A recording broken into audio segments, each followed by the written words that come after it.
এই পরোটা নাকি 4 টাকায় কিনে এনে বিক্রি করা যায়। অনেক জায়গায় পাওয়া যায় দাদা, আমি অস্বীকার করছি না তো, অনেক জায়গায় 4 টাকায় কেন, আমি তো 2 টাকাতেও বেচতে পারি, সেটা আমার পার্সোনাল ব্যাপার। না 4 টাকায় নাকি তুমি পরোটা কিনে এনে বিক্রি করছো।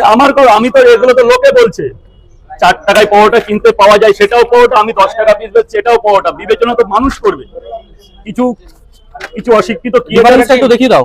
ডিফারেন্সটা একটু দেখিয়ে দাও যে তোমার ডিফারেন্স, ওরা তো বাইরে থাকে, আমার এখানে তো কেউ কমপ্লেন করছে না আজ পর্যন্ত, একটা মানুষের মুখে আমি শুনিনি। আর আমি চাইবো না যে আমার পরোটার যে সেটআপ, যে রান্নাঘরটা, ওটা আমি কোনোদিন মানুষের মধ্যে, কারণ ওখানে আমার মা থাকে যেটা ভগবান তুল্য, যেখানে আমার ওয়াইফ থাকে, যেখানে আমার পরিবার নিয়ে আমি করি, আমি চাই না কখনো তাদের ক্যামেরার মধ্যে আছে। হ্যাঁ, একটা বড় কথা বলছি, যদি কেউ প্রমাণ নিতে চাও, আমার বাড়ি তৈরি হচ্ছে কিনা, অফ ক্যামেরায় চলো আমার বাড়িতে, আমার পরোটার ঘর দেখবে, আমার আমার থাকার ঘর দেখবে, দুপুরবেলা গরিব বাড়িতে আপ্যায়ন থাকলো, খাবে দাবে, তারপর চলে আসবে, তখন দেখে আসতে পারবে যে আমি বাড়িতে বানাই না কিনে আনি। কিন্তু মোবাইল ক্যামেরাটা পকেটে রাখতে হবে, ভিডিও করা যাবে না। কেন ভিডিও, আমি বাড়ির ভিডিও কেন করতে দেবো?